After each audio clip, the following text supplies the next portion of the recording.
কিন্তু সেই মানুষটির জানাজা থেকে বেশ কয়েকজনকে আটক করা হলো জানাজায় অংশ নিতে যারা গিয়েছিলেন তাদের মধ্য থেকে। কেন? পুলিশের পক্ষ থেকে দাবি করা হয়েছে যে জয় বাংলা স্লোগান দেয়া হচ্ছিল এবং বিশৃঙ্খলা সৃষ্টির চেষ্টা করা হচ্ছিল, এই জন্য তাদেরকে আটক করা হয়েছে। আসলে কি তাই? কি বিশৃঙ্খলা সৃষ্টি করছিলেন ওই মানুষগুলো? তারা কি কারো উপরে হামলা করছিলেন অথবা কোনো কিছু ভাঙচুরের চেষ্টা করছিলেন, অরাজক পরিস্থিতি সৃষ্টি করার চেষ্টা করছিলেন? তা তো নয়। তাহলে বাকি রইল কি? জয় বাংলা স্লোগান দেওয়া হয়েছে। হ্যাঁ, আমরা দেখেছি জয় বাংলা স্লোগান দেওয়া হয়েছে, কিন্তু জয় বাংলা স্লোগান দেওয়াটাই অপরাধ। জয় বাংলা তো নিষিদ্ধ কোনো স্লোগান নয় নিশ্চয়ই। তাহলে সেই স্লোগান দেওয়ার অপরাধে কেন এই মানুষগুলোকে আটক করা হবে? কেউ কেউ বলছেন যে জানাজাতে কেন দলীয় স্লোগান দেওয়া হবে। জয় বাংলা নিঃসন্দেহে কোনো দলীয় স্লোগান নয়। দ্বিতীয় কথা হচ্ছে, যে মানুষটির জানাজাতে এই মানুষগুলো অংশগ্রহণ করেছিলেন সেই মানুষটিই তো সারা জীবন জয় বাংলা স্লোগান দিয়ে আসছেন। আমাদের মুক্তিযুদ্ধের স্লোগান, যে স্লোগানের মধ্য দিয়ে আমাদের মুক্তিযোদ্ধারা অনুপ্রাণিত হয়েছিলেন, সেই স্লোগান দেওয়ার অপরাধে কেন এই মানুষগুলোকে আটক করা হবে? আর যারা তুফাইল আহমেদের জানাজাতে অংশ নিয়েছিলেন, এই কথা তো সত্য, তাদের মধ্যে ৮০% আওয়ামী লীগের নেতাকর্মী। এখানে তো রাগ ঢাক করার কিছু নেই। তাহলে কেন এই মানুষগুলোকে আটক করা হলো? বিএনপিকে অবশ্যই একদিক থেকে ধন্যবাদ দিতে হয়। কোন দিক দিয়ে? আমরা দেখেছি যে ডক্টর ইউনূস সরকারের সময় যে মুক্তিযোদ্ধারা মারা গেছেন বা আওয়ামী লীগ নেতারা মারা গেছেন, তাদের জানাজাগুলো সীমাবদ্ধ রাখা হয়েছে গুটি কয়েক মানুষের মধ্যে, মানে গুটি কয়েক মানুষে জানাজা উপস্থিতির মাধ্যমে। এমনকি যে মুক্তিযোদ্ধারা মারা গেছেন, খুব স্পষ্ট করে বললে বেগম মতিয়া চৌধুরী মুক্তিযুদ্ধের অন্যতম সংগঠক, আর এক বর্ষিয়ান রাজনীতিবিদ, তিনি মারা গেলেন, তার জানাজার আগে গার্ড অব অনারটুকু প্রদান করা হলো না। বিএনপি সরকারের সময় এই সীমাবদ্ধতাগুলো নিশ্চয়ই রাখা হচ্ছে না। এদিক থেকে অবশ্যই বিএনপিকে সাধুবাদ জানাই। কিন্তু ডক্টর ইউনূস সরকারের যে শাসনটি ছিল সেটি তো অবশ্যই জঙ্গি শাসন। সেই শাসনের কোনো কোনো ধারাবাহিকতা কেন এখনো পর্যন্ত চলবে? আমরা জয় বাংলা স্লোগান নিয়ে একের পর এক যা ঘটতে দেখছি, নিশ্চয়ই এতে করে বিএনপির জনপ্রিয়তা বাড়বে না। এভাবে কোনো আদর্শকে স্তব্ধ করে রাখা যায় না, কোনোভাবেই না। তার নিকট ইতিহাস তো আমাদের সামনেই রয়েছে। এটাও তো সত্য কথা যে আওয়ামী লীগের 15.5 বছরের সময়ে, আওয়ামী লীগ সরকারের সময়ে বিএনপিকে কোনো ধরনের রাজনৈতিক কর্মসূচি খুব স্বতঃস্ফূর্তভাবে করতে দেওয়া হয়নি। কোনোটির অনুমতি দেওয়া হয়েছে, বিএনপির নেতাকর্মীরা উপস্থিত হয়েছেন, হামলা চলেছে, অনেককে আটক করা হয়েছে, মামলা দেওয়া হয়েছে, কারাগারে নেওয়া হয়েছে। কখনো কখনো সরকারের ক্যাডার বাহিনী বা আইন শৃঙ্খলা বাহিনীর সদস্যরা এই হামলাগুলো করেছে। এগুলো তো আমরা দেখেছি। তাতে কি হয়েছে? বিএনপির জনপ্রিয়তা কমেছে? বিএনপি অনেকভাবে ক্ষতিগ্রস্ত হয়েছে? তা তো হয়নি। এখন আওয়ামী লীগের রাজনৈতিক কার্যক্রম নিষিদ্ধ, ঠিক আছে। তর্কের খাতিরে ধরে নিলাম যে মিছিল মিটিং করলে বা রাজনৈতিক সমাবেশ করলে বা কোনো ধরনের কর্মসূচি পালন করলে তাদেরকে আটক করা হবে, বেশ ভালো কথা। কিন্তু এটা তো জানাজা ছিল। এর আগে যারা মারা গেলেন, আমরা আর এক বর্ষিয়ান রাজনীতিবিদ মুক্তিযোদ্ধা মোশাররফ হোসেন, ইঞ্জিনিয়ার মোশাররফ হোসেনের জানাজাটি দেখেছি। সেখানে অসংখ্য মানুষের ঢল নেমেছিল।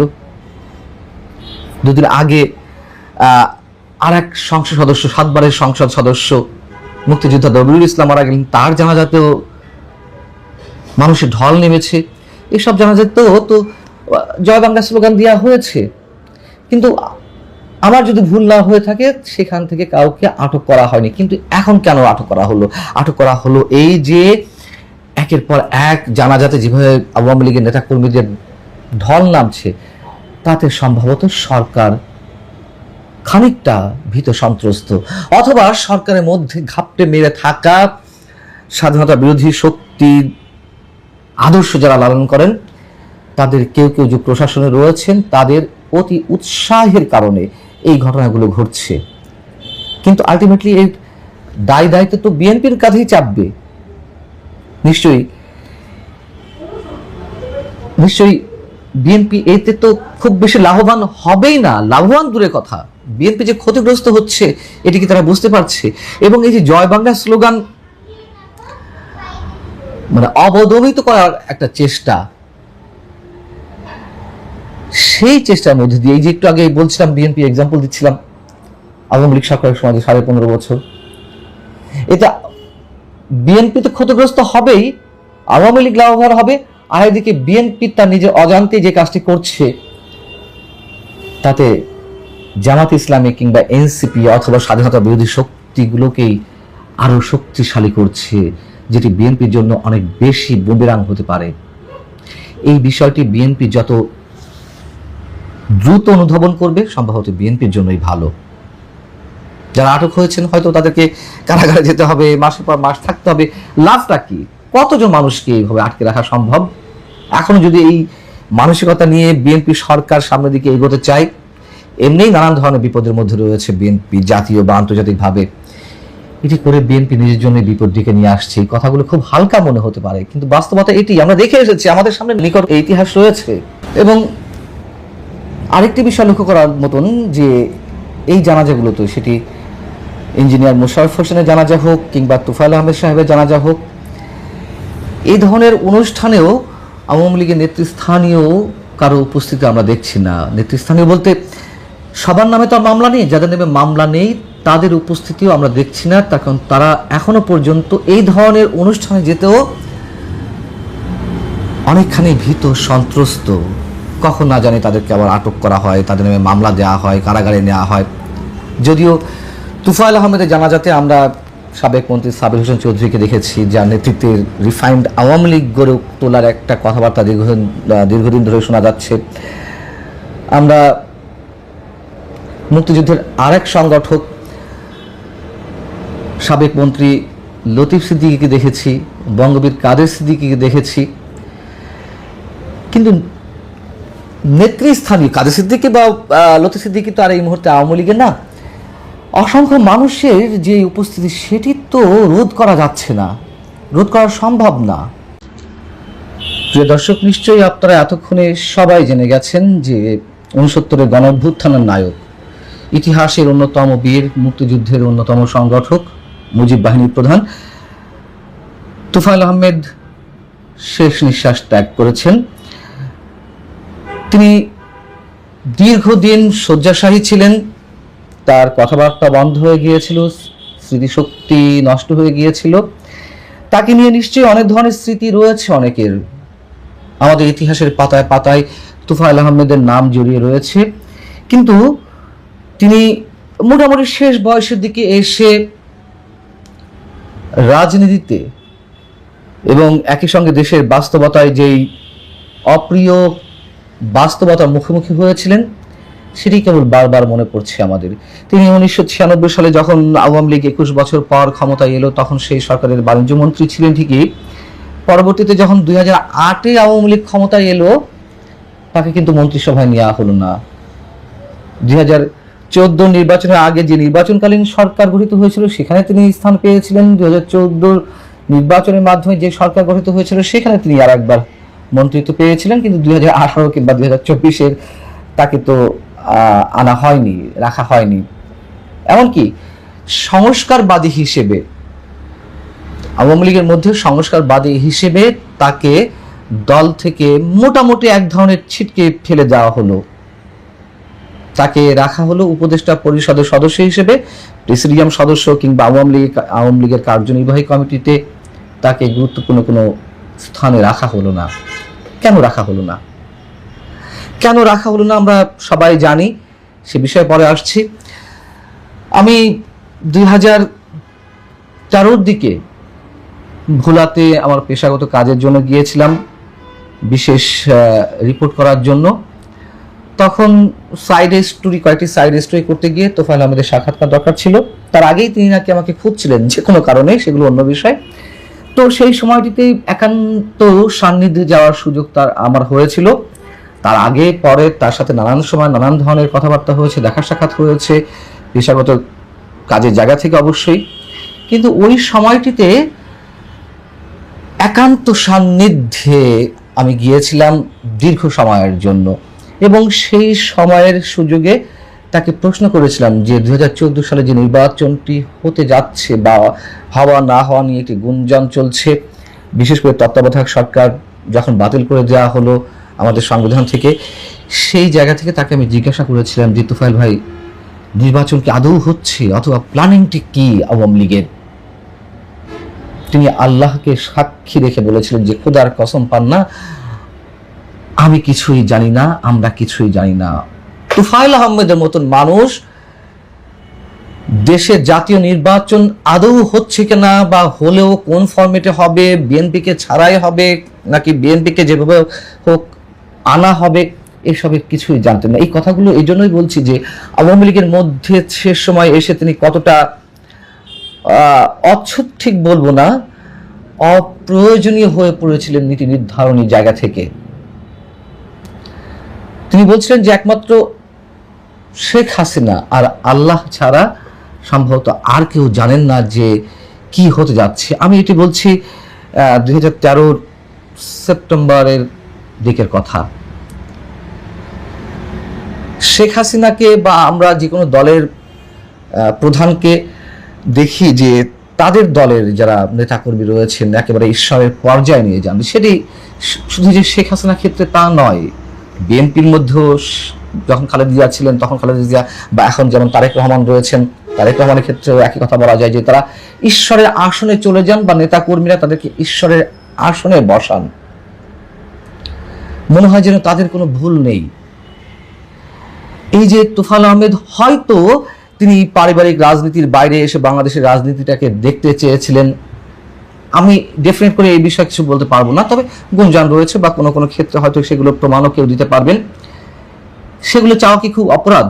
যেমন আমি শুধু আওয়ামী লীগের কথা যদি ধরি যে হ্যাঁ, নিঃসন্দেহে শেখ হাসিনার বিকল্প কেউ হতে পারে না, কিন্তু গণতান্ত্রিক জায়গা থেকে কেউ যদি বলে না শেখ হাসিনার বিকল্প এই মুহূর্তে আরো কোনো শক্ত সামর্থ্য মানুষ প্রয়োজন, খুব কি অপরাধ হয়ে যাবে তাদের?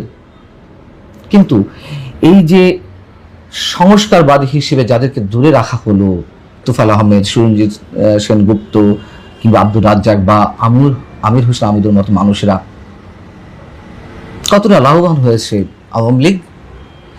তাদের মতন এই যে পোর খাওয়া অভিজ্ঞ বর্ষিয়ান নেতাদেরকে যখন দূরে রাখা হলো আওয়ামী লীগের নীতি নির্ধারণী জায়গা থেকে, তখনই নিশ্চয়ই চারিদিক থেকে কথা উঠেছিল যে আওয়ামী লীগ ভুল করছে, এবং ভুল যে করেছে খেসারত যে দিতে হয়েছে তা তো ইতিহাসের সাক্ষী, আমাদের নিকট ইতিহাস। এবং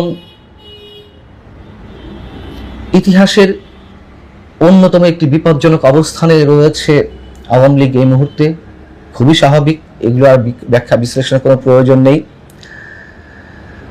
আওয়ামী লীগ ফিরবে এ কথা আমি যেমন বলি, অনেকেই বলেন সময়ের প্রয়োজনে, রাজনীতির প্রয়োজনেই আওয়ামী লীগকে ফিরতে হবে। আওয়ামী লীগের বিরুদ্ধে যতই অভিযোগ থাক না কেন, দেশের সুস্থির রাজনীতির জন্য এই মুহূর্তে আওয়ামী লীগ বিএনপির বিকল্প কিছু নেই। আমি আবারও মনে করিয়ে দিই তোফায়েল আহমেদ সম্পর্কে দু একটি কথা বলতে গিয়ে, রাজনীতিতে তৃতীয় একটি রাজনৈতিক শক্তির অবশ্যই প্রয়োজন, কিন্তু তাই বলে যুদ্ধাপরাধী অথবা স্বাধীনতার বিরোধী কোনো শক্তি নয়, জঙ্গিবাদী কোনো সাম্প্রদায়িক শক্তি সেই জায়গাটি দখল করতে পারে না, যদিও সেই জায়গাটি এখন তারা দখল করে নিয়েছে। কিন্তু আওয়ামী লীগ বিএনপির বিকল্প এই মুহূর্তে কিছু নেই, এটি চরম বাস্তবতা। সেই আওয়ামী লীগ নিশ্চয়ই ফিরবে, এটুকু আমরা জানি, কিন্তু ফেরাটা আসলে তাদের জন্য কতটা কুসুমাস্তীর্ণ অথবা কণ্ঠকে কীর্ণ। তার কারণ যখন আমরা চিন্তা করতে যাই বা হিসাব নিকাশ করতে যাই যে এই আওয়ামী লীগ তো বারবার ফিরেছে, কাদের নেতৃত্বে ফিরেছে, কিভাবে ফিরেছে? বঙ্গবন্ধু হত্যাকাণ্ডের পর জোহরা তাজউদ্দিনরা হাল ধরলেন, মিজানুর রহমান চৌধুরীরা হাল ধরলেন, কিন্তু বারবার আওয়ামী লীগ ফিরে এসেছে কাদের জন্য? এই তোফায়েল আহমেদ, আমির হোসেন আমু কিংবা আব্দুর রাজ্জাকদের মতন মানুষদের কারণেই তো। কিংবা আমি যদি আরো নাম বলি, সাজেদা চৌধুরী, মতিয়া চৌধুরী, জোহরা তাজউদ্দিন, এই মানুষগুলা যখন আওয়ামী লীগে নেই তখন অবশ্যই খানিকটা হলেও থমকে দাঁড়াতে হয় যে আওয়ামী লীগ আসলে খুব সহজেই ফিরতে পারবে কিনা, কোন ফরম্যাটে ফিরবে, কাদের নেতৃত্বে ফিরবে।